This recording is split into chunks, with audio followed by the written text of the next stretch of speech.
A professora Maria Fernanda é doutoranda e mestre em filosofia pela UFRN, graduada em psicologia pela PUC São Paulo, psicóloga das Centas e, com muito prazer, docente do Centro Universitário do Rio Grande do Norte.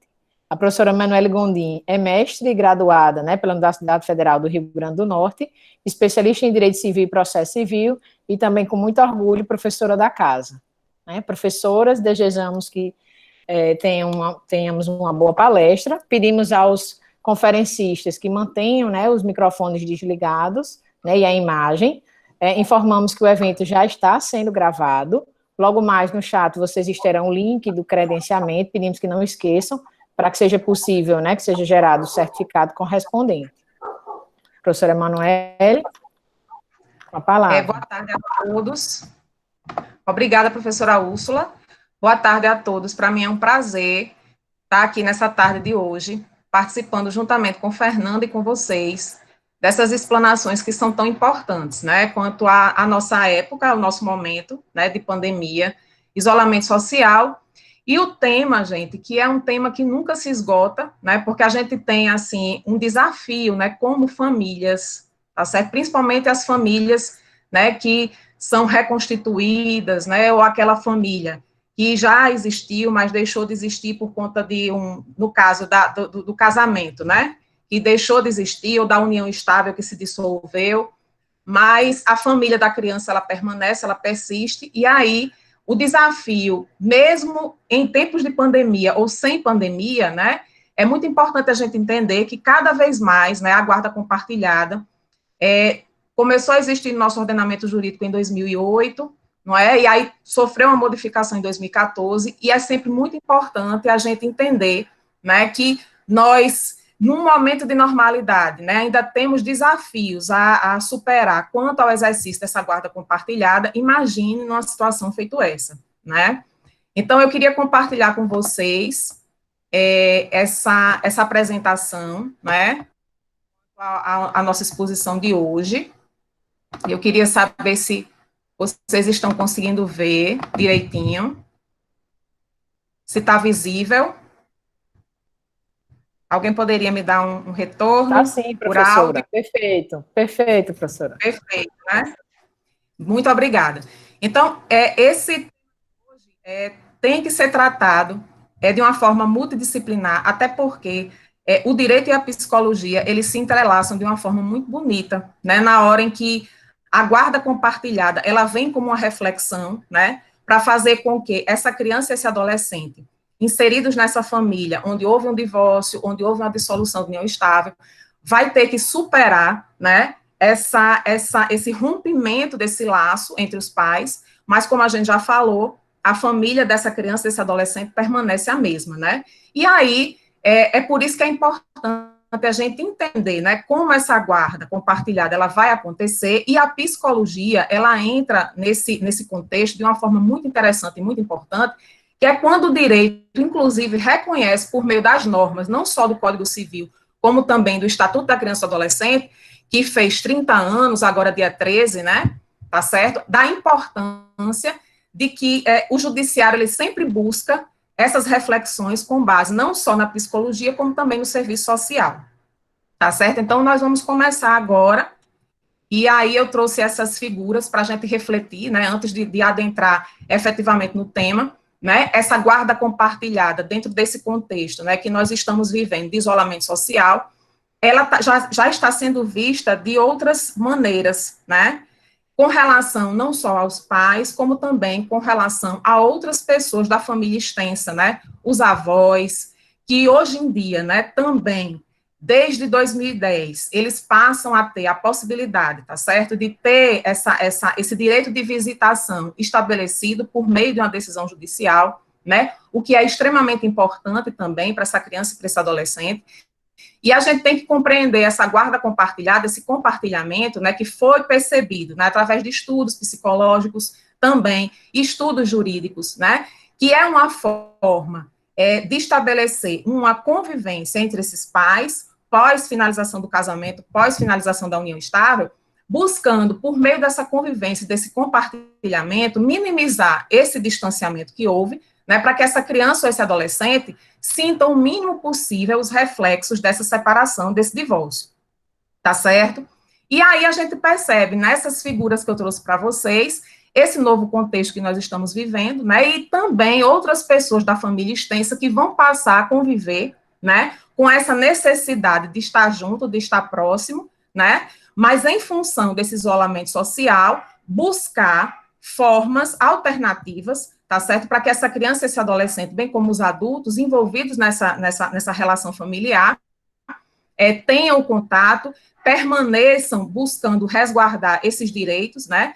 E também não comprometendo esse desenvolvimento dessa criança e desse adolescente que precisam dessas pessoas, né? Porque, afinal de contas, fazem parte da família deles, né? Antes de começar a falar, eu queria pontuar, né, que logo no início, né, dessa pandemia, projetos de leis foram apresentados, não é? E hoje nós tivemos um colóquio, logo pela manhã, tratando, né, da lei, que justamente está instituindo normas de caráter transitório e emergencial, essa lei 14.010 de 2020, que vai trazer os dispositivos acerca do direito privado, né? E se vocês observarem, eu trouxe ela só para a gente perceber que, com relação à família e sucessões, a lei ela só vai tratar, né, com relação, né, à prestação de alimentos, né, e no caso de execução, a prisão ela ser domiciliar nesse período até outubro de 2020, né, e também vai tratar dessa abertura da sucessão quanto a início de inventário, né, formal de partilha. Com relação a essas situações, a lei ela trouxe uma previsão normativa, mas quanto à guarda, né, o projeto de lei que foi apresentado nesse sentido, trazendo dispositivos, inclusive quanto à suspensão do direito de visitas, né, bem como alternativas para tentar conciliar, né, nesse período de isolamento social, essa convivência também por videoconferência, né, esses dispositivos vieram apresentados no projeto de lei, né, 1627 de 2020, mas esse projeto de lei ele foi retirado. Então, nós só temos agora, durante esse período, né, poucos dispositivos normativos que vão trabalhar o exercício de guarda dentro desse contexto de pandemia.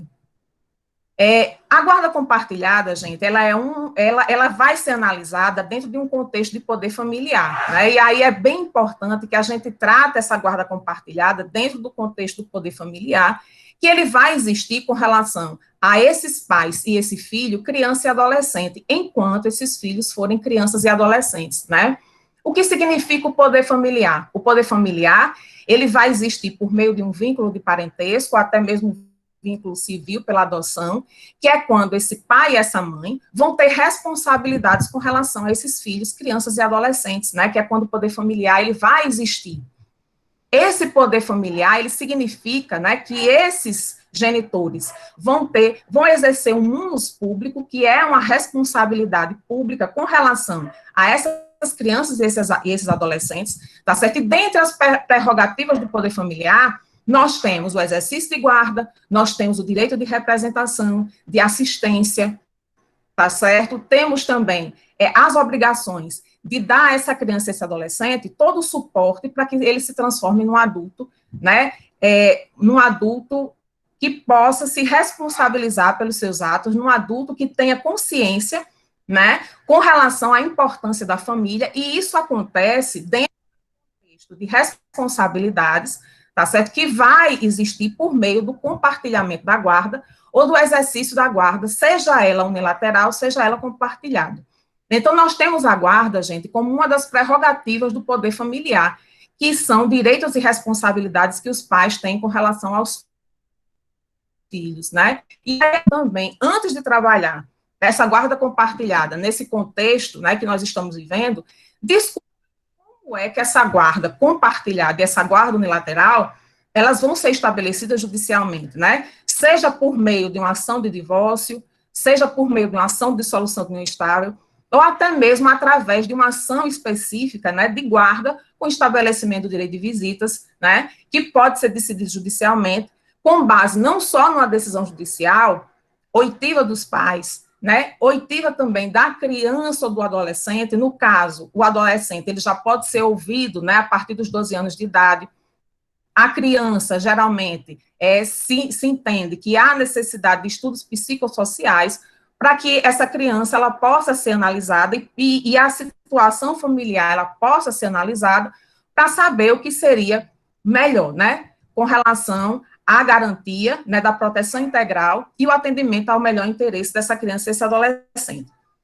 Como a gente já tinha falado logo no início, né, em 2008, o nosso Código Civil sofre uma primeira modificação, trazendo a guarda compartilhada como uma possibilidade, né, de exercício, de compartilhamento de decisões acerca da vida desse filho, criança e adolescente, por esses pais, onde o casamento, a união estável deixou de existir, não é verdade? E aí, o que é que acontece?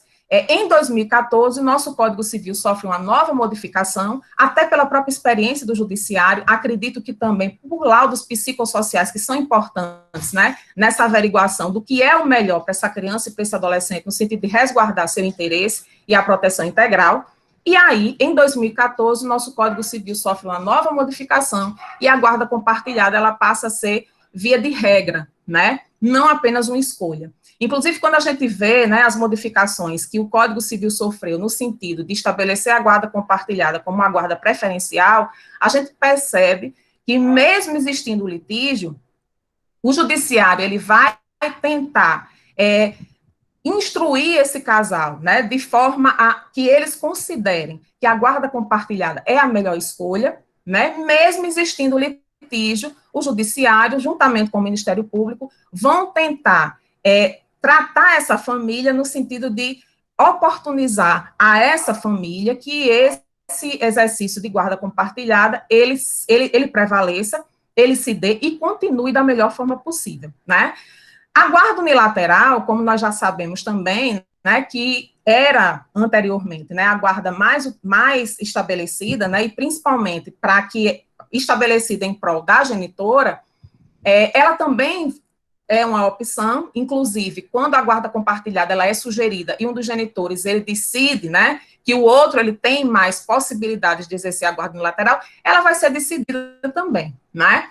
Mas o importante nessa escolha quanto à guarda compartilhada ou unilateral é justamente resguardar que as decisões elas sejam tomadas em conjunto por esses pais. E isso vai ser possível com base nessa guarda compartilhada, no compartilhamento dessas decisões. E o que a gente tem que entender é que o compartilhamento da guarda, ele é muito mais abrangente do que propriamente o direito de convivência, que vai necessariamente ser estabelecido, né, na guarda compartilhada e na guarda unilateral também. Inclusive, o Código Civil, né, ele determina que o judiciário ele pode perfeitamente, né, estabelecendo uma guarda compartilhada, decidir por meio de estudos psicossociais como é que esse direito de convivência ele vai se dar entre os pais de uma forma equilibrada, de uma forma organizada, para que essa criança ela realmente tenha os seus interesses atendidos, né? Então, uma coisa importante que a gente tem que falar, na guarda compartilhada, o compartilhamento de decisões acerca da vida da criança vai ser tomado em conjunto, né? É um desafio, esse compartilhamento, mesmo numa situação de normalidade. Imagine agora numa situação, né, de isolamento social. Então, nós estamos ainda nos adequando a esse tipo de exercício, e a guarda unilateral, ela vai ser aquela onde um dos genitores vai tomar as decisões sozinho, né? Mas, em contrapartida, o genitor visitante, o genitor que não é guardião, ele mantém o poder familiar, e isso vai fazer com que ele tenha o direito de fiscalizar como essa guarda ela está sendo exercida, inclusive buscando, né, esclarecimentos, até mesmo com relação à prestação de contas, né, da utilização dos recursos que o guardião utiliza em prol dessa criança, né? Então, tem que entender, esse regime de convivência, ele vai existir não só na como também na guarda compartilhada, porque aí, nesse caso, é o momento em que essa criança, esse adolescente, estão na companhia daquele genitor, né?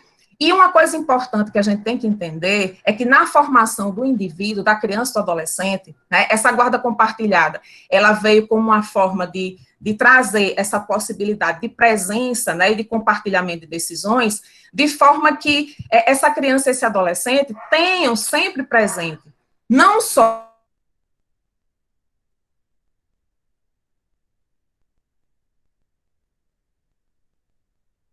o que acontece hoje em dia, né, estamos vivendo no isolamento social. Os casais, eles tiveram que se adequar, né, com relação aos pedidos, né, então está havendo uma separação, ver como é que a gente estabelece essa guarda compartilhada numa situação de isolamento social, ou a guarda já foi estabelecida de forma compartilhada, e nós não estamos sabendo gerenciar como essa criança e esse adolescente, não é, eles vão passar por esse regime de convivência, de forma a não comprometer nem a saúde dele, nem a saúde das pessoas que convivem com ele, né? Uma coisa que a gente tem que também pontuar, né, é que na guarda compartilhada, as decisões elas vão ser tomadas em conjunto, mas essa criança, ela vai ter um referencial de lá, né? É aí que a gente diferencia a guarda compartilhada da guarda alternada, que vai existir, não tem previsão no nosso ordenamento jurídico, essa guarda alternada, mas em alguns momentos, né, o judiciário decide dessa forma, até por uma escolha dos pais, que é quando a criança ou adolescente vão ficar alternando essas residências, tá certo? Dentro desse sistema de convivência. O que talvez não seja tão adequado, porque, afinal de contas, essa criança e esse adolescente podem perder o referencial de lá, não é? Então, o que é que acontece? A residência fixa dessa criança na guarda compartilhada geralmente fica na residência da mãe, no domicílio da mãe, né? E o que nós estamos presenciando na atualidade? Que geralmente, diante dessas responsabilidades, né, algumas pessoas mal intencionadas ou até mesmo culposamente, né, não estão estabelecendo suas responsabilidades de forma a separar, né, esse regime de convivência e a necessidade e importância desse regime de convivência para com essa criança, esse adolescente, com o outro genitor, tá certo? E essa necessidade do isolamento social em prol da saúde, não só dessa criança e desse adolescente, como também dos genitores e das pessoas da família extensa, como, por exemplo, avós, ou tios, ou irmãos, que tenham algum problema de saúde, né, que demande mais cuidados em função dessa necessidade do isolamento social e para evitar também o contágio, né? Então, nesse sentido, algumas pessoas também estão levando em consideração, né, esse momento, né, e irresponsavelmente praticando atos de alienação parental, que é isso que está sendo mais analisado durante esse período de isolamento social, e o judiciário está recebendo muitas demandas subjetivas nesse sentido, né? Então, algumas pessoas estão estão utilizando desse momento, não é? Estão com a guarda física da criança, têm a residência fixa da criança em seu domicílio, e aí, nesse caso, mudam esse regime de convivência, não em prol da saúde dessa criança, desse adolescente, e sim objetivando outras circunstâncias e essas responsabilidades que deveriam ser levadas, né, em consideração e com o maior cuidado possível, né, passam a promover outros tipos de problema, como, por exemplo, a alienação parental, né? Então, o que significa alienação parental? Como nós já sabemos, existe uma lei específica, e, na verdade, a alienação parental ela é aquela situação em que um genitor, né, ele tenta, a todo custo, afastar essa criança, esse adolescente, esse filho, criança, adolescente, do outro genitor, desqualificando ou até mesmo evitando, né, essa aproximação, buscando o distanciamento, o que pode ser realmente, nesse período, mais um agravante do desenvolvimento dessa criança e desse adolescente, né? Então, nós estamos vivendo num contexto de pandemia. Essa pandemia está trazendo problemas, né, para todos nós, não é? E essa criança, esse adolescente, que até então mantinha um regime de convivência com aquele genitor, né? Ela tem essa ruptura de uma forma trágica, de uma forma drástica, não é? O que pode trazer outros tipos de problemas para essas crianças e esses adolescentes. Então, gente, uma coisa importante, né? O poder familiar. Esse poder familiar que é importante e que vai permanecer enquanto esse filho for criança e adolescente para esses genitores, a família dessa criança e desse adolescente que não deixou de existir pelo fim da relação, seja por um divórcio, seja por uma dissolução de união estável, e as responsabilidades desse genitor que tem a residência dessa criança em seu domicílio, que deve responsavelmente, né, buscar alternativas para que essa criança e esse adolescente tenham o direito de convivência com esse outro genitor, até porque o direito de convivência é um direito constitucional resguardado no artigo 227, bem como no artigo 4º do Estatuto da Criança e do Adolescente. Ou seja, é um direito fundamental dessa criança e desse adolescente ter o direito à convivência familiar. E diga-se, com relação a esse outro genitor, tá certo? Que não tem a residência fixa dessa criança no domicílio dele, né? Então, o que é que nós estamos vendo? Situações em que os genitores desesperados buscam, né, essa manutenção da convivência, ou resgate dessa convivência por meio de pedidos, né, pedidos de regulamentação, direito de visitas, pedidos de busca e apreensão, ações de busca e apreensão também, para que eles possam ter novamente o contato com esse filho. E a gente sabe, né, que essa guarda compartilhada, ela é importante para os genitores, sim, mas ela é bem mais importante para essa criança e para esse adolescente, porque o desenvolvimento dessas pessoas depende de uma forma muito importante da presença desses genitores. É uma segurança, né, que é necessária nessa fase de desenvolvimento, né? Por isso que a criança e o adolescente têm um tratamento legal destinado a ela, né, a eles, totalmente diferenciado, porque há necessidade de que isso aconteça. E aí, nós passamos agora para as decisões que eu trouxe para vocês. Como é que o judiciário está tentando otimizar e organizar, né, esses pleitos que estão aparecendo, né, principalmente pós-pandemia. E uma coisa que a gente percebe, né, é que as decisões iniciais, elas são decisões mais radicais no sentido de decidir quanto ao afastamento, ou até mesmo decidir quanto a outras alternativas, né, de contato desse filho, criança e adolescente, com o seu genitor, por meio virtual, né, ou até por Google Meet, telefone, WhatsApp.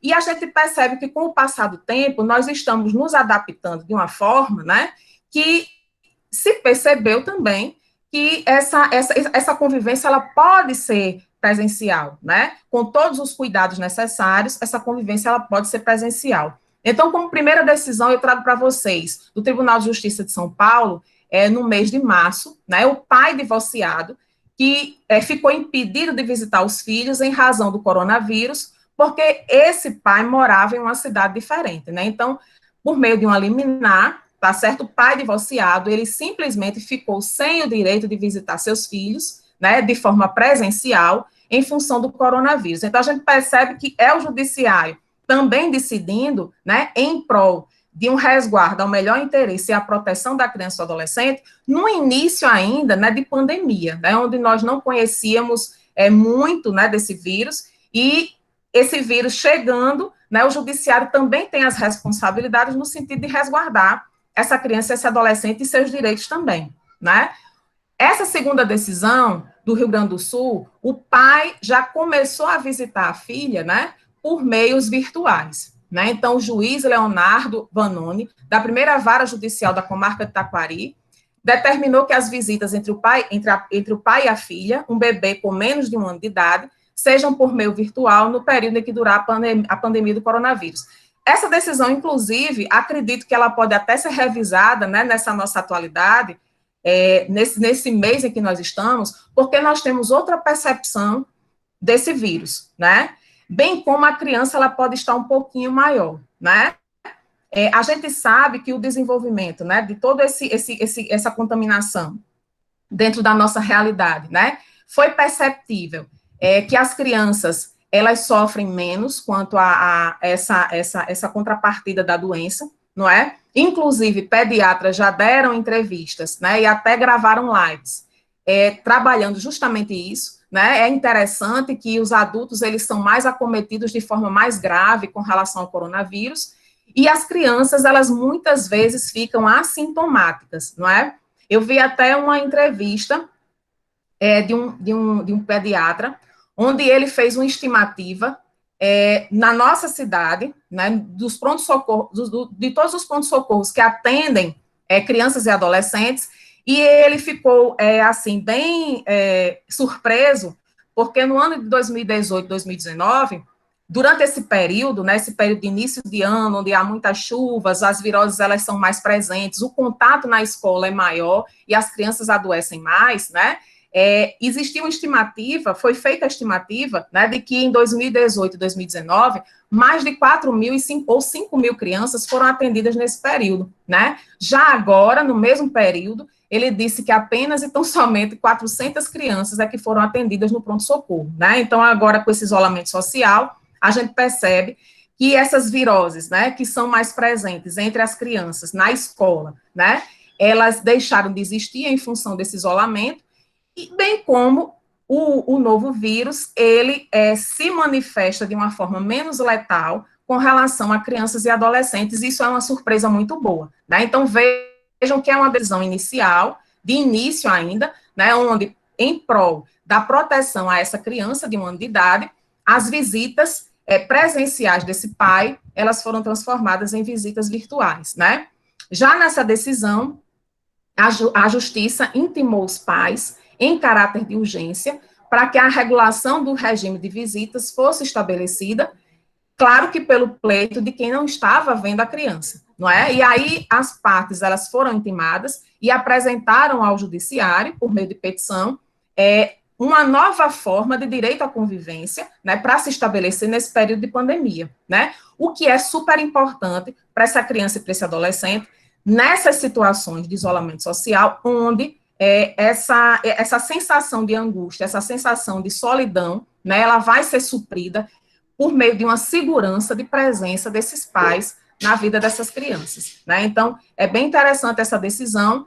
São situações que estão acontecendo, inclusive, no nosso estado, né? Infelizmente, a gente não pode trazer muitas informações, porque são processos que correm em segredo de justiça, mas muitas ações de busca e apreensão, elas estão acontecendo, porque os pais ou mães, né, que estão com a criança, né, estão impedindo que esse direito à convivência, ele seja preservado, ele seja resguardado para o outro genitor. Seja um genitor que compartilha a guarda, seja um genitor que é apenas visitante.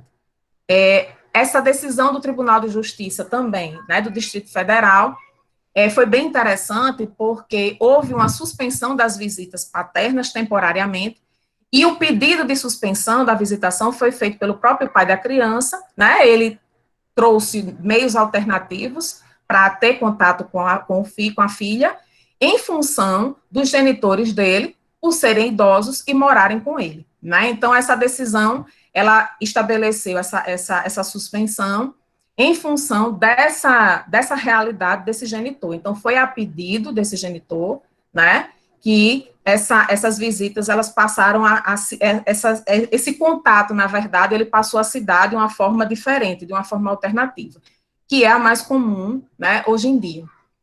Nessa outra decisão, o pai, ele foi impedido de visitar a filha durante a pandemia, né, mas ele conseguiu reverter, né, essa realidade, né, por meio de uma decisão, tá certo? E aí se percebeu que essa suspensão das visitas, ela estava sendo até mais maléfica, né, do que propriamente a presença, né, e o contato dessa criança, desse adolescente com o seu pai, né? E aí o pai foi impedido de visitar a filha durante a pandemia, né, mas isso foi revertido por meio de uma liminar, para que essa convivência ela acontecesse, né? A genitora solicitou a suspensão das visitas presenciais do pai, em virtude da pandemia, e a gente entende que, inicialmente, os pais, eles tiveram esse cuidado, principalmente os genitores que tinham esse filho, né, em suas residências, né, exercendo uma guarda, seja unilateral ou uma guarda compartilhada, tendo esse filho com a residência fixa em seu domicílio, não é? Esse cuidado, ele foi um cuidado observado em todas as situações, né, familiares.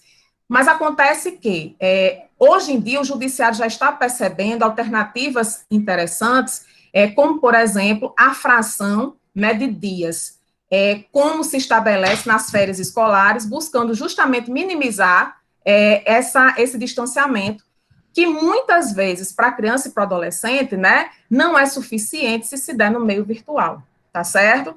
Essa decisão, ela primeiramente ocorreu em função da criança morar com a avó, né, e aí os idosos fazem parte do grupo de risco, mas o judiciário percebeu que, havendo essa possibilidade de fracionar os dias, né, ou mais dias, dividindo esses dias, né, dividindo de 15 em 15 dias para cada genitor, essa situação, ela seria uma situação de forma a preservar não só o direito à convivência dessa criança, como também a saúde de todos os familiares que estão ao seu redor convivendo com ela. Né? O Tribunal de Justiça de Minas Gerais também, o pai reverteu decisão e poderá visitar a filha durante a pandemia, então a gente já vê que é uma decisão agora de maio, mais próxima, né? E ao decidir, o desembargador considerou que não há casos de Covid-19 no município em que a criança possui bom vínculo afetivo com o genitor, né? E o desembargador, ele concedeu a tutela de urgência para assegurar o direito do pai a visitar a filha durante a pandemia. Mais uma vez, é interessante observar que o direito, gente, é mais da criança e do adolescente, de ter essa convivência resguardada, né? Como um princípio, como um direito constitucional, como um direito a ser observado, né? De garantia fundamental, porque nós percebemos isso reforçado, não só estabelecido na Constituição Federal, mas reforçado no Estatuto da Criança e do Adolescente, bem como no Código Civil, né? Ele havia sido impedido judicialmente devido às medidas de enfrentamento do coronavírus e do isolamento social, mas ele conseguiu reverter essa situação em prol, né, da convivência com a filha, né? Pai só poderá, aí já em maio, em outra situação, o pai poderá falar com o filho por videochamada durante a pandemia. As visitas presenciais, elas vão ficar suspensas enquanto durar o alastramento do coronavírus, e um pai só poderá falar com o filho por videochamada durante essa pandemia. Essa foi a decisão dessa juíza, mas acontece que a gente tem que perceber, né, no primeiro grau, e essa situação, né, ela permaneceu, persistiu da forma como estava, né, em prol do resguardo dessa criança e esse adolescente, e o que a gente percebe diante de todas essas decisões é que, na verdade, estabelecer um regramento específico, né, fechado, para esses tipos de situação, que são vários, né, pode trazer consequências não só para esses pais, como principalmente para essas crianças e para esses adolescentes. Então, o que é que a gente percebe também diante dessas decisões e diante do nosso contexto? Que cada caso é um caso, né, e cada caso é um caso peculiar a ser estudado, né, de forma a resguardar esse atendimento ao melhor interesse da criança ou adolescente, e o judiciário ele tem que perceber como é que isso vai acontecer, né, de forma a preservar não só esse contato, que é super importante, como também a saúde das pessoas que estão envolvidas, né, nessa relação familiar, né. Então, o que é que a gente extrai disso tudo? É que estamos num processo de adaptação, mas esse processo de adaptação, ele deve ser pensado, né, de forma a atender sempre o melhor interesse dessas crianças e adolescentes, né, e também visar a proteção integral desses seres em desenvolvimento, né. Cada caso é um caso, cada situação tem suas especificidades, então o judiciário ele tem que ter essa visão não só crítica, mas também sensível, né, de forma a estabelecer uma decisão que pode ser reformada a qualquer tempo, a gente sabe disso, não é? A visitação, a guarda, ela pode ser revista a qualquer tempo, existindo as necessidades especiais, existindo uma nova adaptação, ela pode ser revista, e principalmente os genitores, eles devem ter a consciência e a responsabilidade de que é importante para esse filho, né, a convivência com ambos os pais, com os genitores, né? E principalmente nessa situação de isolamento social, onde estamos mais sensíveis e onde precisamos ter uma sensação de segurança, né? E essa segurança quanto a crianças e adolescentes, ela se dá quando ela tem próximo as pessoas mais importantes, né, da sua família, que são os seus genitores, seu pai e sua mãe, né, seus pais. Então, eu acho que eu não ultrapassei o meu tempo. Eu queria saber se... Obrigada, professora. Professora Manuela, você pode encerrar seus slides, por favor? Posso sim. Obrigada, professora Manoele. Vou passar a palavra para a professora Maria Fernanda para continuar a nossa exposição. Boa tarde. Dá vontade de aplaudir, né, como se a gente estivesse no momento presencial, né, então aplaudo aqui verbalmente, né, uma felicidade de escutar, Emanuele, eu sempre te admirei muito e agora, né, me deliciei aqui com a sua fala, né, agradeço muito por estar aqui, né, pela parceria contigo nessa fala, pelo convite, obrigada também, Úrsula, contente de ver alguns amigos, colegas e alunos aí, que eu fui vendo os nomezinhos, né, então, saúdo a todos, né. Eu também queria dizer que é uma honra para mim, porque eu admiro bastante Fernanda, né, os que estão colocando aqui são poucos, não é? E acredito que esse tema é um tema super interdisciplinar, a gente não poderia só na perspectiva jurídica de jeito nenhum, porque a psicologia é muito importante nesse sentido, para que a gente entenda os reflexos, né, dessas decisões judiciais, quando se estabelece uma guarda compartilhada e um direito de convivência, não é verdade? Exatamente. E é muito animador, né, e muito, como é que eu posso dizer, motivador escutar uma pessoa da área jurídica com essa preocupação e essa fluidez com o campo da psicologia, é muito, enfim, muito animador, essa é a palavra, né, estou muito contente, né.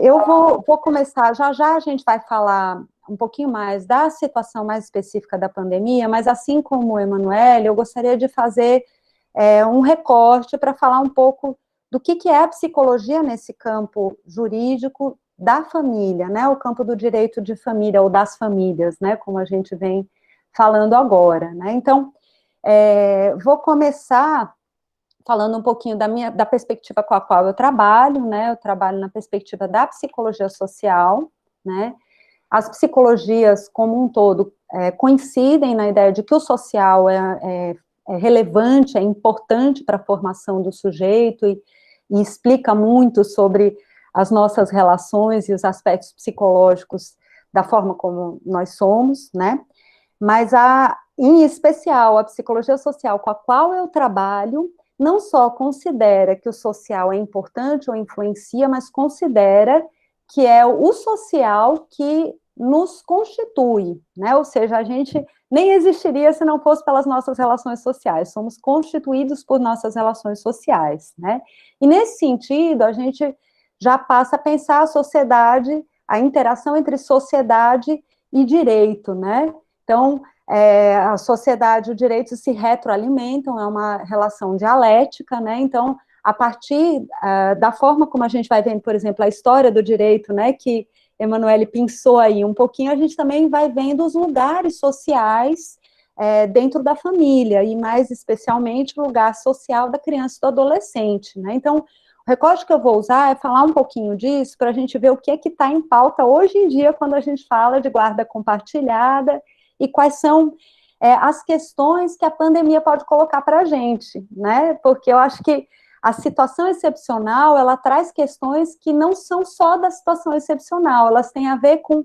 como cuidar dos filhos, né, o que é importante para os filhos, afinal, é a presença física, né, é o cuidado da saúde, é a continuidade, como é que isso vai sendo resolvido no caso a caso, quais são os problemas que a gente pode encontrar no nosso exercício dessa relação de parentalidade, cuidado com os filhos, né, os entraves, o que é fácil de perceber para os pais e o que é tão difícil para eles de perceber que, às vezes, é necessário uma intervenção de outros profissionais, né, para que eles possam se dar conta e modificar as suas relações familiares. Então, para a gente chegar aí, eu vou só pontuar algumas coisinhas, né, que a história pode, talvez, trazer para nós como reflexão, né?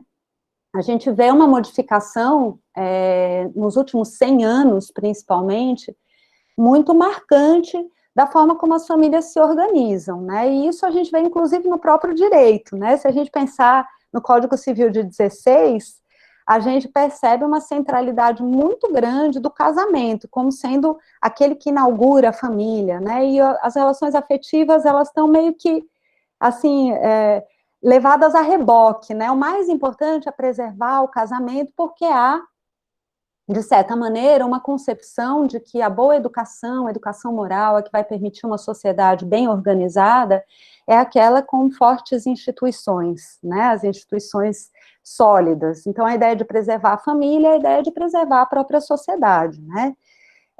E de garantir o bom desenvolvimento moral, intelectual, né? Psicológico, enfim, das crianças ao longo da sua educação, né? Então, essa mudança do conceito de família e dessa centralidade do casamento para chegar aonde a Emanuele coloca que é o melhor interesse da criança, né, passa por uma série de transformações sociais, e dentro dessas transformações sociais a gente pode inserir os conhecimentos que a própria psicologia, a pedagogia, as ciências humanas em geral trouxeram acerca do desenvolvimento do sujeito, o desenvolvimento da criança e do adolescente, né? Então, se antes havia essa ideia de que um ambiente moralmente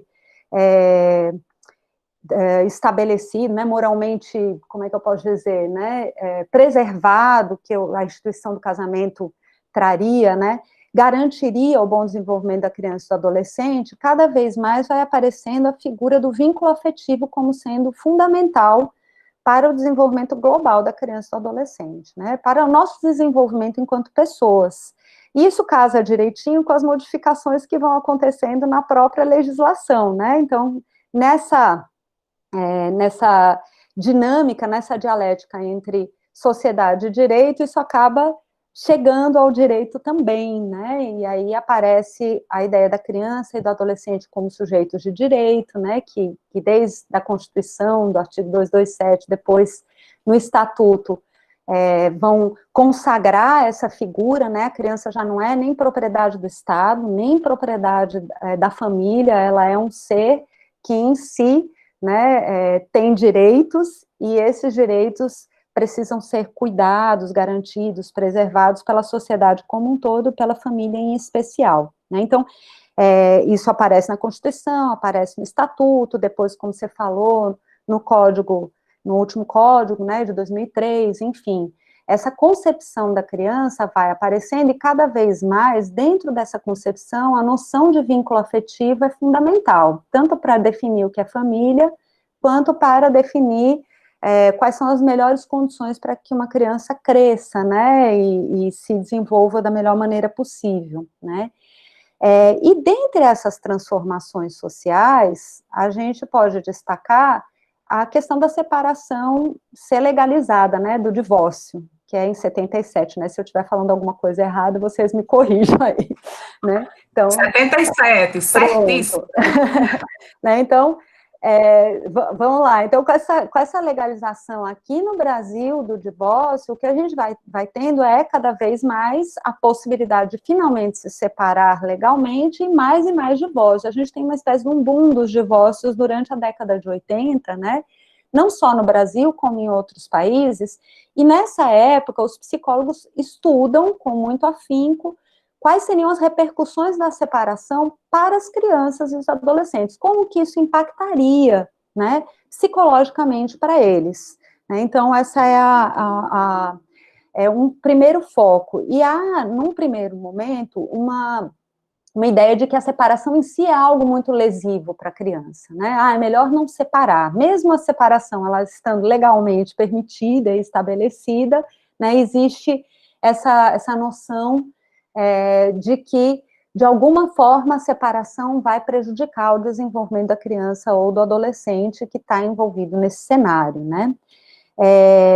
Com o passar do tempo, vão se percebendo que entre crianças que tiveram pais separados e aquelas que não tiveram o advento da separação no decorrer da sua vida, não há tantas diferenças assim, né, e que há algumas diferenças que estão mais relacionadas à condição da separação em si, condições particulares. E aí, isso coincide um pouquinho com os estudos acerca da alienação parental que vão acontecer durante a década de 80. Então, na década de 80, um psicólogo, psiquiatra, na verdade, o Richard Gardner, ele começa a estudar esse advento que é o da alienação parental. Ele começa a perceber que há certos efeitos vivenciados pelas crianças e adolescentes nas situações de separação, né, que são efeitos importantes do ponto de vista psicológico e que estão associados a esta ação que é a ação da alienação parental, muito bem descrita aí por Emanuele, ou seja, esse ataque ao vínculo parental, ao vínculo que os pais têm com os seus filhos, né, e que partem de alguém que tem autoridade para fazê-lo, né, então, se uma mãe detém a guarda de uma criança, ela pode, de alguma forma, fazer com que as coisas se disponham de maneira tal que essa relação entre a criança e o genitor não guardião seja enfraquecida, né, e, ao mesmo tempo, a gente tem uma realidade que acaba favorecendo a incidência de muita alienação parental, que é a guarda unilateral, que normalmente fica com a mãe, né, principalmente até hoje, né, você até cita aí, né, Emanuele, que na hora de decidir pela residência de referência, acaba sendo a mãe, né, então... É verdade, ainda acaba sendo a mãe. A mãe, o judiciário tem uma percepção, assim, bem sedimentada da mãe. Isso não significa que a mãe, ela sempre vai deter as melhores condições. Exatamente. Estabelece, né, que quem detiver as melhores condições de exercício, e aí não fala de sexo, né, de ser mãe ou ser pai, e aí a gente percebe que hoje em dia, também com as famílias homoafetivas, essa percepção do judiciário, ela tem que se adequar também a essas novas realidades. Exatamente. Então, Fernanda, a gente tem decisão. Por exemplo, para atender o melhor interesse da criança ou do adolescente, que a avó fique com a guarda, sim, compartilhando guarda entre vó e tio, entre vó sim, e irmão mais velho, né? Sim. Só isso mesmo. Contextualizar. É isso aí. E justamente isso tem muito a ver com um terceiro fator que eu queria colocar, inclusive na situação da pandemia, que é, de certa forma, a gente tem 3 cenários, né, um cenário que é esse do ex-casal, um cenário que é das relações parentais, as crianças com os seus genitores ou cuidadores, né, porque nem sempre são genitores, às vezes são pessoas que cuidam, mas não têm um laço sanguíneo, né, e numa terceira dimensão, a gente também analisa as questões de gênero, né, normalmente as mulheres são aquelas que se constituem socialmente como as cuidadoras, né, as que vão cuidar dos filhos, né, entre outros entes cuidados, né, entre outras pessoas cuidadas, né, então, o entendimento da mãe como a genitora, que é a guardiã per si, né, ele acaba durando até hoje, como você coloca, e a alienação parental, ela está sendo discutida, acaba sendo colocada de uma forma tal que parece que só temos mães alienadoras, né, então esse é um fator importante da gente colocar que, porque a maior parte são mães, né, porque são elas que ficam com a guarda das crianças, né, então, bem, essa questão da alienação parental mostra pra gente, né, que talvez não seja a separação aquilo que causa o maior sofrimento para a criança, mas sim a ruptura do laço parental com o genitor não guardião, né? Então, mais do que qualquer coisa, o que prejudica esse desenvolvimento da criança não é exatamente o fato de que aquele que é o seu pai e sua mãe venham a ser um ex-casal conjugal, né? Não venham a ser mais marido e mulher, ou mulher e mulher, ou marido e marido, né? Mas é o fato de que, ao acontecer a separação, aquele que é o genitor descontínuo acaba se afastando da criança, e isso tem repercussões para ela importantes, né?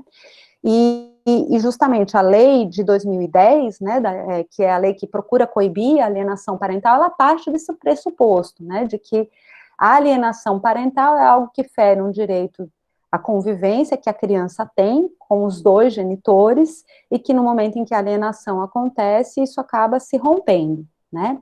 Nós, da psicologia, problematizamos um pouco a alienação parental, porque a gente entende que, de certa forma, primeiro, o diagnóstico, ele é um pouco impreciso, né? Muitas outras coisas podem ser vistas como alienação parental e podem estar sinalizando para outro tipo de questão psicológica, né? E o outro motivo é que a lei, ao ter medidas associadas ao grau de alienação parental detectado, muitas vezes prescreve medidas que acabam sendo punições para a própria criança. Por exemplo, a inversão da guarda, né? Ou a perda do poder familiar. Vamos ver, a criança está lá, justamente uma das características da alienação parental é se vincular ao genitor alienador e se desvincular daquele que é alienado. Aí vai, inverte a guarda e ela vai ficar justamente com aquele com quem ela tem menor vínculo, né? Então, esse viés um pouco punitivo da criança, para a criança e para as famílias, ele é questionado pela psicologia, né? E a gente vê com muita alegria quando chega a lei que coloca a guarda preferencial a guarda compartilhada com preferencial em 2014, por isso, porque a gente entende que ao invés de dar o remédio para o sintoma, é trabalhar na origem do sintoma, né? Como? Tentando viabilizar a continuidade da parentalidade, mesmo quando cessa a conjugalidade, ou seja, o casal se separa, o casal conjugal se separa, mas o casal parental permanece. O pai e a mãe continuam vinculados a essa criança, né? Então, do que se trata para nós da psicologia, a guarda compartilhada? Se trata da manutenção da parentalidade, né? É que ela possa ser mantida, né? E o que é que constitui para nós essa parentalidade, né? Que eu acho que eu fui ouvindo Emanuele falar do poder familiar, da guarda, né? São estas figuras, né? Jurídicas que para nós a gente poderia destacar como constituídas por 3 componentes principais, né? A continuidade, no sentido de alguma forma de convivência contínua com ambos os pais, né? A responsabilidade, o fato de que ambos continuam responsáveis por essa criança, pelas decisões acerca dessas crianças, e a afetividade. São, tipo, os 3 ingredientes que a gente vai analisar para ver como que está essa relação parental, né?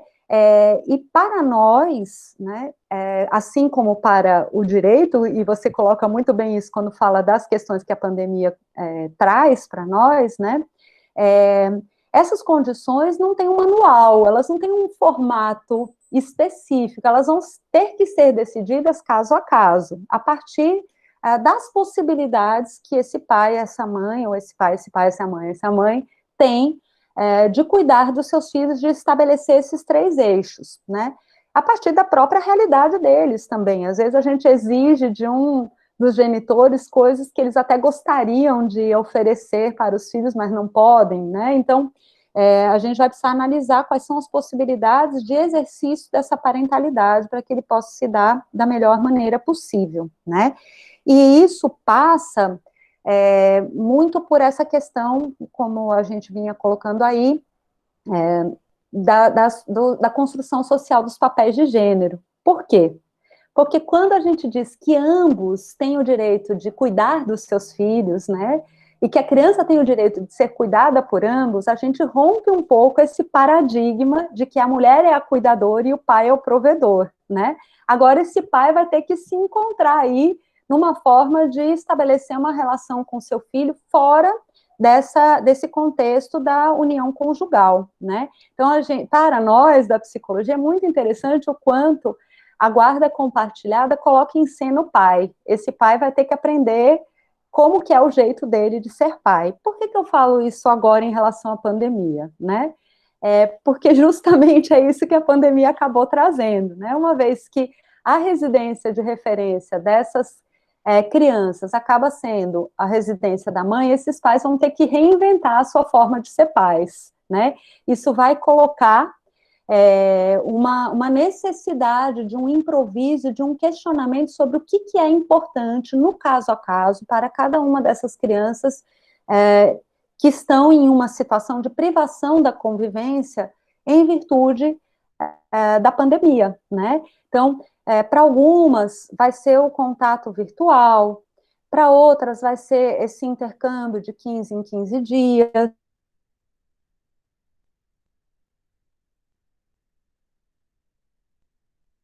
Algumas dificultam entregar a criança para o pai, pode passar por essa tradição do cuidado ser muito associada à mulher, tipo, eu não vou deixar meu filho com o pai, porque o pai não vai saber cuidar. Vai logo meu filho contrair aí a Covid, porque o pai não vai saber ter os cuidados, né? Essa é uma questão que a gente vem vendo, inclusive, né, vem sendo discutida, o quanto essa situação da Covid, né, ela traz para o homem um monte de questões que normalmente são exclusivas das mulheres, né, os cuidados com o próprio corpo, o cuidado com a saúde, o cuidado com a casa, o estar em casa e precisar dar conta das tarefas da casa, tudo isso passa a ser uma prerrogativa do homem também, né, então, essas coisas podem estar também envolvidas nas situações em que a parentalidade está colocada em jogo, quando a guarda compartilhada, ela não pode se dar a partir desse regime de convivência presencial, né, mas contínuo, né, então são questões que vão aparecendo. Eu vou já encerrando aqui, só queria fazer agora uma observação sobre as formas de intervenção da psicologia nesse campo mais geral, que é o campo do direito da família, e aí falar um pouquinho específico do que está acontecendo agora, né, em relação à pandemia e à Covid, né. Bem, a gente visualiza duas formas mais gerais de intervenção psicológica, ou melhor, de atuação psicológica na área jurídica do direito das famílias, né. Uma delas, que foi bastante citada por Emanuele, é a própria perícia, né, o estudo psicológico que é feito quando já está acontecendo a fase judicial, né, o juiz ele tem a possibilidade de pedir um estudo para poder fundamentar melhor a sua decisão, né, e aí ele vai pedir esse estudo à psicóloga ou ao psicólogo, eles vão escutar a família, né, escutar a criança, aí a depender das técnicas, né, das ferramentas com as quais a psicóloga se sinta mais à vontade, pode fazer teste, pode fazer entrevista, né, vai depender um pouquinho da forma como o psicólogo trabalha, isso vai se tornar um documento, esse documento será entregue ao judiciário e ele servirá como um subsídio para a decisão a ser tomada, né, então esse seria o campo das avaliações, né. Um outro campo, que por sinal é o campo que a gente experimenta no núcleo de prática jurídica aí do UNE, né, o núcleo de Alma Marinho, é a possibilidade de intervir junto às famílias nesse momento pré-judicial, né, então, antes da juntar a família, para que ela possa refletir sobre tudo isso que a gente acabou de falar aqui, né, como é que você, pai, pode ser pai nessa situação? Como é que mãe, você pode ser mãe nessa situação, né?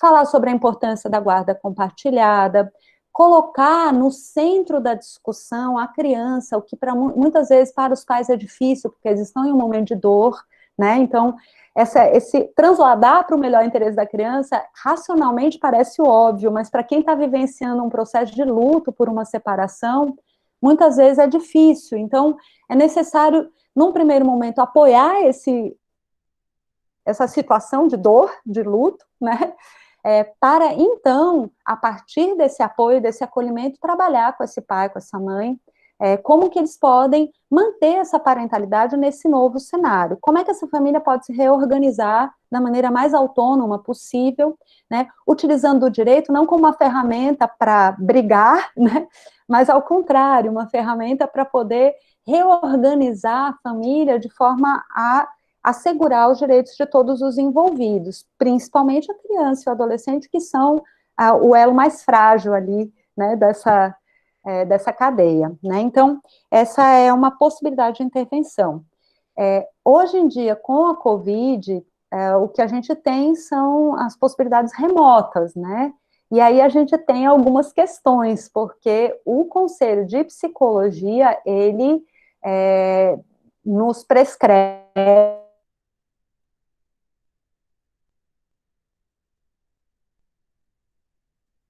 clínicos online são possíveis hoje em dia, né, existe uma resolução do próprio conselho que permite, né, mas no caso, em relação às perícias, aos estudos psicológicos no campo jurídico, justamente em virtude de ter características diferentes da clínica, né, na clínica a pessoa procura porque ela quer, né, no judiciário a pessoa é acionada pelo judiciário, há um caráter de compulsoriedade, né, então vocês imaginam fazer isso online, quantas questões isso traz e quantas dificuldades isso traz para melhor avaliação das psicólogas acerca do caso, né? Além disso, a gente tem a questão de que não se recomenda o atendimento a crianças e adolescentes online numa primeira vez. Então, hoje em dia, no momento em que a gente está, né, as perícias são permitidas apenas nos casos, assim, a continuidade de uma avaliação, né, apenas nos casos em que já havia uma avaliação em curso, e aí a psicóloga pode dar seguimento pelo meio remoto, né? Em relação a esse tipo de intervenção do núcleo, essa vem sendo, inclusive, uma questão nossa, né? A gente vem pensando como fazer, porque essas intervenções tradicionalmente se dão num contexto presencial, né? Então, há algumas dificuldades neste momento, fazer o tipo de intervenção psicológica nesse campo, né? Então, o que fica para nós é muito mais esse campo agora, né, que a gente está, por enquanto, só no remoto, esse campo das reflexões, né? E aí, para finalizar, ressaltar o quanto a situação da pandemia traz, né, novamente, questionamentos sobre o que é de fato importante para uma criança, o que é uma boa relação parental, né, e como essa relação parental pode se estabelecer em diferentes contextos, para além de uma regra formal, né, e sim num contexto em que essa essência da parentalidade seja mantida, né. É basicamente isso, não sei se ficou meio confuso, que era muita informação, mas qualquer coisa é só perguntarem. Eu vi o chat bombando aqui, me desconcentrei às vezes, mas eu imagino que Úrsula vai ajudar a gente agora, né? Pra gente. Obrigada, professora Maria Fernanda. Eu acho que todos vão concordar comigo, ficou muito transparente as suas exposições, professora. A interação foi muito importante. Realmente, professora, o chat bombou, viu? A professora Emanuele Gondim aqui já está com a velocidade, respondendo alguns questionamentos. O meu texto aqui está enorme, mas ela já respondeu alguns pontos. Eu vou só resumir, né? A Giane Marinho perguntou um caso concreto, né? Uma situação em que o pai se separa e a genitora viaja em um relacionamento e deixa a bisavó com a procuração, né? Então, a professora Emanuele ressaltou que se a mãe viajou, né, e deixou uma procuração, precisa se analisar se o pai ele tinha uma guarda definida judicialmente, se havia algum tipo de acordo, né? E, obviamente, o pai, ele faria jus, né, na prática, se ele tinha uma determinação judicial de ajuizar a busca e apreensão, que, inclusive, a professora Emanuele trouxe alguns casos concretos, né, de, infelizmente, o pai ter que buscar o judiciário para ter esse contato com o filho. Teve uma pergunta, não sei se a professora Emanuele respondeu, de Francisco: o pai deixou de cumprir as visitas do filho, que medidas apropriadas devem se tomar efetivas para essa visita? Então, foi um caso do pai. Alguma das duas professoras? Sim, nesse caso o pai ele deixou de visitar, né, Úrsula? Eu acho que Maria Fernanda também vai querer opinar nesse caso. Acho que, pelo que eu entendi da pergunta, o pai voluntariamente deixou de visitar. Ele queria saber se existe alguma medida nesse caso, né, onde o pai voluntariamente deixou de exercer o direito de visitas. Pois é, quer começar, Fernanda? Não, eu queria que você comentasse, depois eu comento, pode falar.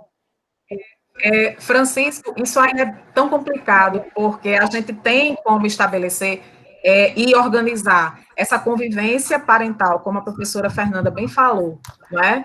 Por meio de uma regulamentação de direito de visitas, uma execução, quando a sentença, né, seja uma sentença ou uma homologação de um acordo, né, que nesse caso foi homologado mediante uma sentença, onde se estabeleceu, né, uma guarda, um direito de visitação, e algum dos genitores não está cumprindo, não é? Essa situação ela é bem complexa, porque a gente vê que, na prática, o judiciário ele tem como intervir, né, se esse genitor não está tendo o direito à convivência, né, e já foi estabelecido um aguardo, um direito de visitação, e o outro genitor está descumprindo, né? Nesse caso aí, eu acredito que o judiciário ele poderia, sim, receber esses tipos de demanda subjetiva, para que, juntamente com o ECA, tá certo? Encaminhasse essas pessoas para um atendimento psicossocial, né? Porque, na verdade, esse distanciamento do pai com relação a esse filho, né, é maléfico, mas o judiciário, ele estabelece o direito de visitação, estabelece a guarda, né, lateral compartilhada, mas como a gente sempre diz, né, o judiciário ele não está vigilante e batendo na sua porta sempre para saber se você está, de fato, né, aquilo que foi determinado por meio de uma decisão judicial ou até mesmo por meio de uma homologação de um acordo.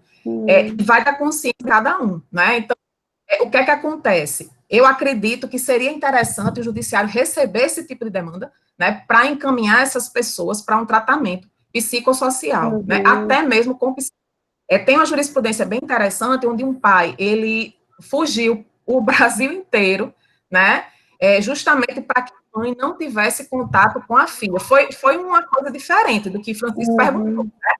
Era o pai alienando, né, em altíssimo grau essa criança, que a mãe só conseguiu chegar a essa criança muito tempo depois, né, ela teve muito trabalho em descobrir onde essas pessoas estavam, esse pai estava com a filha, não é? E aí houve uma perda, realmente, uma perda de período de afetividade, de convívio, muito importante, muito significativa para essa criança, né? E aí o que foi que o judiciário decidiu?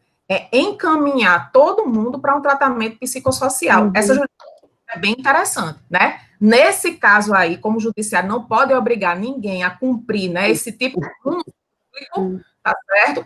Ele poderia, assim, eu acredito que como um órgão importante, principalmente na interferência com relação a essas relações parentais, eu acredito que deveria ter uma equipe de mediação para receber essas demandas subjetivas e enviar essas pessoas para o tratamento psicossocial. O que eu penso, né, assim, entendeu, Francisco?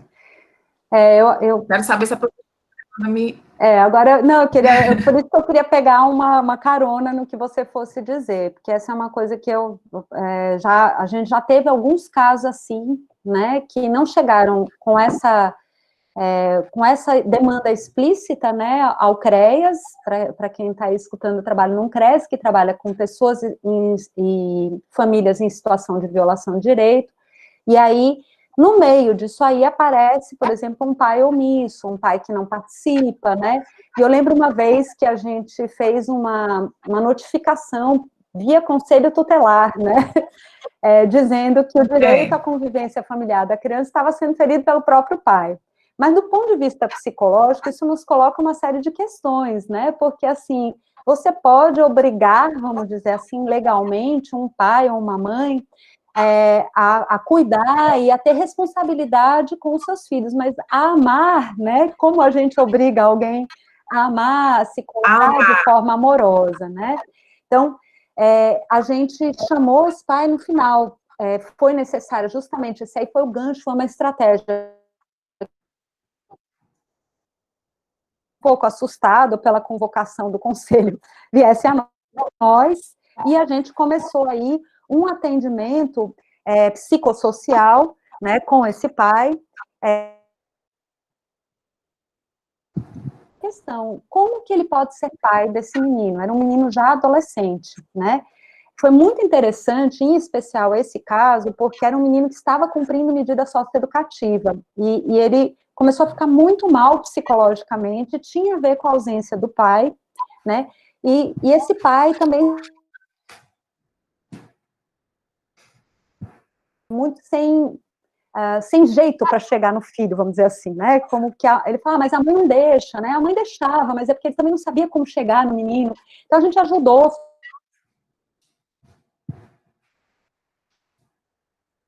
se reaproximar, porque ele precisava fazer um tratamento psicológico, aí um tratamento psicológico clínico individual, e o pai ficou responsável na nossa conversa lá, e aí, como era com o conselho tutelar, ele assinou um papel, né, dizendo que ele ia levar o filho à terapia toda semana, né?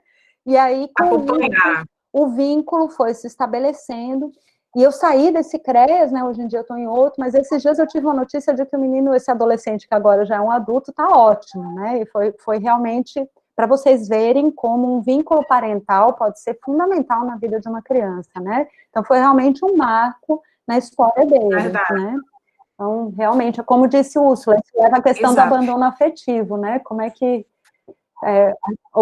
podemos obrigar a amar? Aí a gente Exatamente. Aí a jurisprudência, né, que foi gerada quanto a isso, que você não obriga a amar, mas é o dever do cuidado que está inserido no poder familiar, né, o dever de cuidar. E assim, a última das instâncias, né, responsabilizar por abandono socioafetivo, mas aí a perda afetiva ela já aconteceu. E assim, na minha opinião, a responsabilidade civil ela tem caráter educativo, mas essa perda da presença, né, bem como essa reparação pecuniária, eu acredito que ela não resolve, né? Mas ela não resolve. Como é que a gente pode fazer com que esse pai, ele passe a visitar novamente esse filho, essa filha, né, criança e adolescente? E a alienação parental, ela também pode ter sido causa, né, desse afastamento inicialmente, então o pai cansou. Culturalmente, a gente também tem que perceber, né, que não é só o judiciário que tem essa preferência, culturalmente, definidos ainda, definidos ainda, né, Fernanda? Acredito que isso aí vem de uma herança bem próxima, né, de que existia o poder, então aquele provedor da família, intocável, e a mãe é que cuidava das crianças, os cuidados ficavam da mulher. Então, nós temos essa herança social ainda, e nós estamos, assim, ultrapassando essas barreiras, né, então nós estamos nos transformando também, essa figura do pai e da mãe, ela está se modificando, então o pai ele pode exercer os cuidados quanto aos filhos, sim, ele tem possibilidade para isso, capacidade para isso, e a gente percebe que hoje em dia essa participação dos dois conjunta, né? E aí quando a gente vai para a guarda compartilhada, o compartilhamento é tão importante. As perdas dessa criança, esse adolescente, gente, elas são irreparáveis. É uma criança e um adolescente que não vai mais estabelecer vínculos de afetividade na fase adulta com aquele genitor que se afastou, né? E isso vai fazer com que, inclusive eu e Fernanda, a gente estava comentando sobre isso, né? Quando a gente conversou, que isso faz com que esse adulto, né, essa criança que foi abandonada, ela perpetue por meio, né, desse tipo de problema que ela vivenciou na própria família que ela formar, se ela conseguir família, né? Por isso as constelações familiares, que partiu da Alemanha, né, essas constelações familiares que reúnem as pessoas e começam a terapia, né, para essas pessoas pensarem nos erros e passarem a admitir esses erros de forma a não perpetuar. Então, é super complicado e é muito importante, né, que assim o Estado consiga perceber e ajudar, de certa forma, essas famílias nesse sentido, porque, afinal de contas, é o núcleo social mais importante, né, é de lá do sai para fazer coisas boas ou coisas ruins na sociedade. Então, é um problema nosso também, de indivíduo, né? Então, nós temos responsabilidade família, Estado e sociedade quanto à proteção da crianças e adolescentes, não é? Então, assim, estamos tendo responsabilidade em falar sobre isso, não é? O nosso vizinho, o filho do nosso amigo, então, é nossa responsabilidade também. Né? E aí a gente vê bem essa questão do quanto essa relação dinâmica entre direito e sociedade, como ela é interessante, né? Porque uma vez que se fala em guarda compartilhada, você consagra, de certa forma, do ponto de vista legal, jurídico, a paternidade de uma outra maneira, né? Que vai para além desse papel do provedor. Então, essa paternidade aparece como algo a ser estabelecido numa via mais parecida àquela que tradicionalmente ficava restrita à mulher, né? Então, é bem interessante a forma como, a partir desta lei, os pais passam a se colocar mais. Aliás, já antes, desde a alienação parental, né?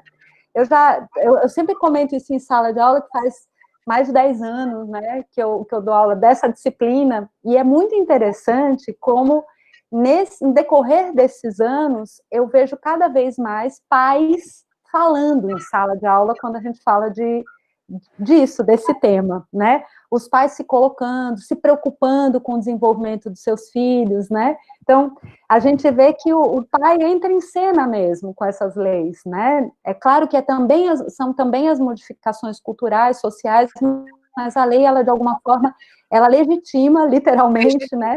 Esse laço da paternidade. Isso é muito bom, né?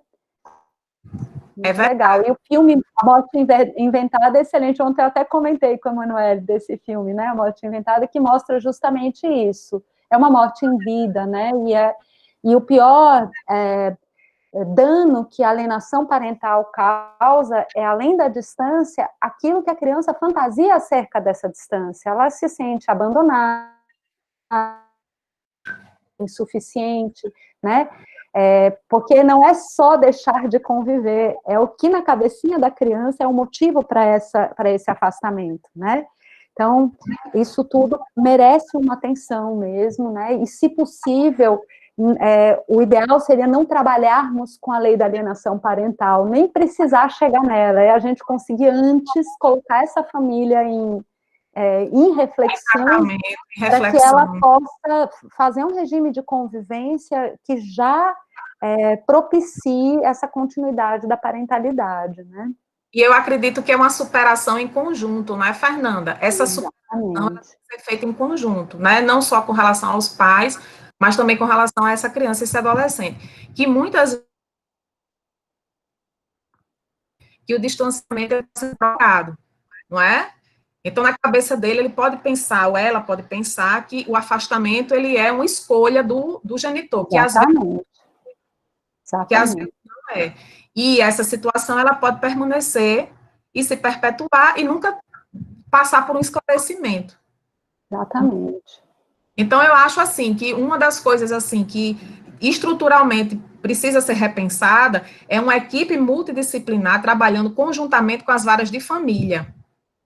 Tudo que eu sonho na vida. Eu acho que é uma interdisciplinariedade, gente, que é fatal que acontecer. É o direito jogando com a psicologia, é a própria lei reconhecendo essa necessidade. Se a gente for ver na letra da lei, isso está de forma taxativa, números cláusulas. Está previsto, só falta acontecer. Só falta acontecer. Professora Emanuele, já fazendo a propaganda do nosso núcleo de prática, que a professora Maria Fernanda é uma das nossas, né, parceiras, né, resiste a presença da psicóloga Ana Clara, né, nossa egressa e psicóloga nossa agora, que vai ser a palestrante às 17 horas. Na nossa prática jurídica, a gente tenta fazer isso, né, juntar o direito à psicologia e o serviço social para que os nossos assistidos, eles tenham realmente um atendimento de excelência, né?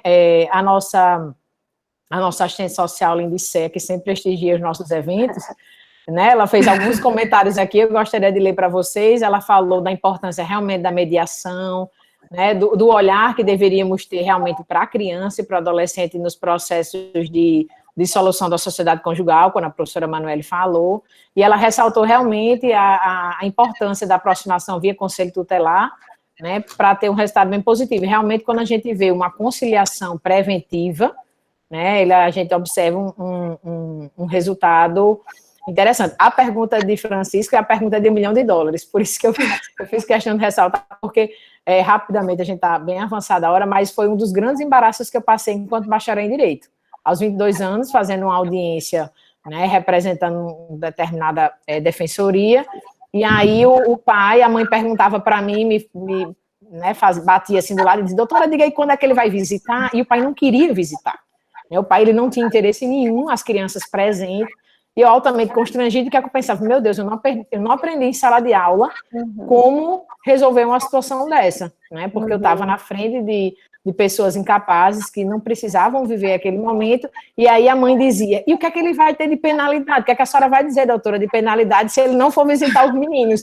E eu queria dizer, juridicamente nenhuma, né, mas moralmente, etc., seriam, né, na época, a discussão da reparação civil por abandono afetivo ainda não estava, né, em plena ação, como diz a professora Maria Fernanda, nos últimos 10 anos, realmente, o judiciário, ele modificou muito no que diz respeito nessas discussões de família, mas realmente eu queria dar esse meu depoimento para os alunos de direito, porque realmente a gente não vê tudo em sala de aula, né? Você pode se deparar na vida prática com uma coisa como essa, que eu não sabia para onde sair, né? Eu não tive coragem de dizer para minha assistida que nada, né? Que realmente eu não tinha como dizer, que o judiciário não tinha como levar essa, como Maria Fernanda brilhantemente desenhou, né? A possibilidade de eu pedir para que aquela família ela fosse assistida, né, que eles fossem acompanhados, que aquele pai ele participasse de um processo realmente para compreender as funções dele de genitor, a importância dele no papel da formação daquelas crianças, né, para que jamais ele, na frente dos filhos, dissesse que não tinha interesse, né, de visitá-los. Então, realmente não cabia, a gente não tinha essa assistência. Professoras, o chat, como vocês disseram, bombou literalmente, então são muitos elogios, muitas palmas, né, gostaria de agradecer também a presença da nossa coordenadora do curso de Psicologia, né, a professora Adriana Couro, coordenador do nosso curso de pós-graduação, além da presença de alunos da graduação do curso de Direito, da pós-graduação de Famílias e Sucessões, não sei se vocês sabem, o UniRN tem uma pós-graduação em família, né, os que são graduandos já fica o convite, né, para a pós de famílias que gostam do direito de família, e agradecer, professoras, pela presença. Eu gostaria de dar a palavra para vocês, né, fazerem o encerramento. Aos alunos que tiverem ainda algum questionamento, se quiserem mandar e-mail para as professoras, se vocês quiserem disponibilizar o e-mail aqui no chat, eu agradeço, né, porque aí essa discussão ela pode ir além, né, infelizmente a gente vai ter que encerrar, mas ela pode ir além. Então, vou passar a palavra para a professora Emanuele Gondim para fazer suas considerações finais, professora. Pronto, eu queria agradecer por esse momento, foi muito importante. Tanto que eu sinto tanto a importância da psicologia, né, no direito, principalmente no direito de família, que fizemos uma atividade interdisciplinar, não foi? No passado, em 2019.2, e foi muito interessante. Nós trabalhamos, né, 2 batalhas judiciais, com base em 2 filmes. Precisamos falar sobre o Kevin, e também o Capitão Fantástico, falamos sobre o poder familiar, a guarda, né? Todas as discussões jurídicas que eles estavam vendo, né? Na parte de direito material, a gente colocou em prática, e foi bem interessante, com a participação da professora Fernanda, com a participação da professora Ana Andréa Moore, também psicóloga. E o que eu acho que deveria acontecer, a observação que eu tenho a fazer, né? Além de trazer esse tema como um tema muito importante, porque, mais uma vez, eu volto a falar o que eu falei logo no início. Se é um desafio, né, estabelecer e exercer uma guarda compartilhada no momento de normalidade, imagine numa situação de pandemia, né? Então, é mais um desafio.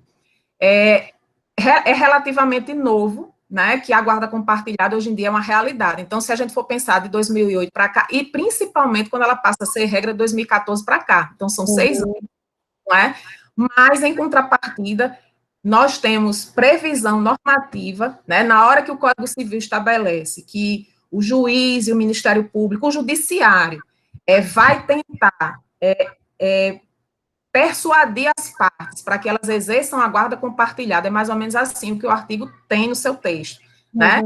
Isso nos traz uma perspectiva de que o Judiciário, quando ele fomenta, né, por meio da lei, o exercício da guarda compartilhada, também esclarecendo o quanto ela é benéfica para criança e para adolescente, desses pais separados, divorciados, essa mesma norma, ela nos dá a possibilidade de que o judiciário se estruture para acolher esse tipo de situação, como a professora falou, que ela vivenciou, né? Então, esse pai, ele precisa de um acompanhamento para entender, né, que é importante para os filhos e para ele que essa convivência ela aconteça, né? Até então, ele tem consciência disso, né? Não só por uma questão cultural, né, mas também por uma questão circunstancial, que é justamente o desenlace desse vínculo, né? Desse vínculo real. E aí eu deixo para vocês essas reflexões que nós tivemos aqui hoje à tarde. Eu acredito que nós estamos evoluindo ainda quanto ao exercício da guarda compartilhada na prática, e que sempre é rico né, e necessário que essas discussões elas aconteçam. E queria agradecer mais uma vez essa parceria com Maria Fernanda, que eu admiro tanto, né? Então, para mim, tarde muito especial.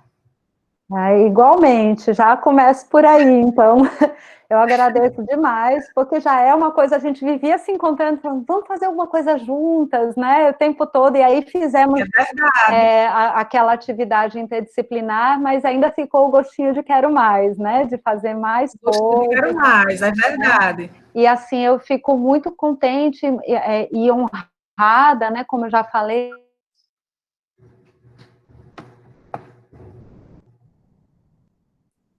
pelo convite, mas por essa receptividade que a gente está sem fala, mas também no funcionamento do núcleo de prática jurídica, por parte dos alunos em relação à psicologia e ao serviço social, porque são áreas importantes para o direito, né, e dizer que é sempre uma alegria quando eu vou recebendo as notícias do núcleo, né, porque eu estou vendo ele crescendo, e assim como Úrsula mencionou, também queria mencionar a Ana Clara, eu vi que ela já foi, né, mas fica aqui, depois ela vê gravado, assim, é muito importante a presença dela, a presença de Lindseia lá, das meninas, né, de Raquel, de Isadora, né, que estão lá diariamente, enfim, oferecendo essa perspectiva, porque nós não somos nada sem o direito, né, claro, ali é a praia do direito, vamos dizer assim, mas nós também somos profissionais jurídicos quando estamos lá, a gente está trabalhando junto com vocês, né, então é muito bom que a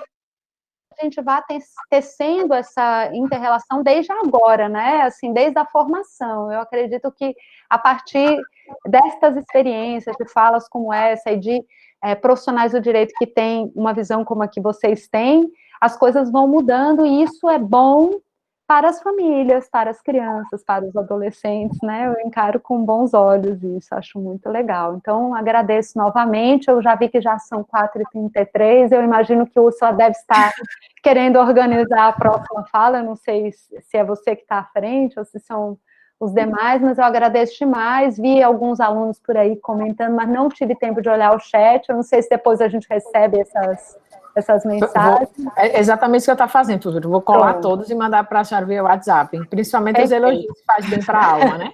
Ai, que bom. Então, obrigada, professora. Eu sou suspeita, né? Oi. Só acrescentando que a prática jurídica tem um trabalho diferenciado fazendo dessa forma, né? O direito e psicologia e serviço social é importantíssimo. É um acolhimento necessário e diferenciado.